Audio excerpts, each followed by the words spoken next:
ভালো ডাক্তার হওয়ার আগে তোমরা ভালো মানুষ হও। জ্ঞান অর্জনের আগে মানবিকতা অর্জন করো এবং কখনো ভুলে যেও না, এই সাদা অ্যাপ্রন শুধু আমাদের সম্মানের প্রতীক নয়, এটি দায়িত্বের প্রতীক। এই পেশায় শর্টকাট বলে কিছু নেই। এখানে মুখস্থ করে পাশ করা যায়, কিন্তু ভালো ডাক্তার হওয়া যায় না। ভালো ডাক্তার হতে হলে জানতে হবে, বুঝতে হবে এবং অনুভব করতে হবে।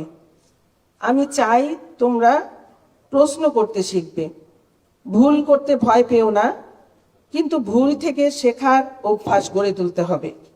রোগীকে শুধু একটি কেস হিসাবে গণ্য করলে হবে না, একজন মানুষ হিসাবে দেখো তাদেরকে, যার ভয় আছে, যার পরিবার আছে, যার জীবনের মূল্য অপরিসীম। ভবিষ্যৎ ক্যারিয়ার নিয়ে তোমাদের অনেক চিন্তা থাকবে। কে কোন সাবজেক্ট বেছে নিবে, হয়তো সেই দুশ্চিন্তায় পড়ে যাবে তোমরা।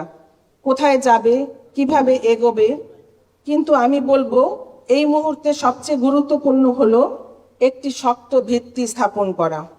ভিত্তি শক্ত হলে ভবিষ্যৎ পথ নিজেকেই তোমরা দেখতে পারবে। ভবিষ্যৎ ক্যারিয়ার নিয়ে তোমাদের অনেক চিন্তা থাকবে, কিন্তু আমি তোমাদেরকে বারবার আশ্বস্ত করতে চাই, আমরা সবসময় তোমাদের পাশে আছি, তোমাদের দিক নির্দেশনা দেবার জন্য। তোমরা এমন এক পেশায় এসেছো যেখানে প্রতিদিন তোমাদের সিদ্ধান্ত কারো জীবনের মোড় ঘুরিয়ে দিতে পারে। এই দায়িত্ব যেমন বড়, তেমনি একটি অসাধারণ সুযোগ মানুষের জন্য কিছু করার, সমাজকে বদলে দেবার, দেশকে নতুন করে গড়ে তুলবার। শেষ একটি কথা বলে আমি শেষ করতে চাই আমার বক্তব্য। ভালো ডাক্তার হওয়ার আগে তোমরা ভালো মানুষ হও।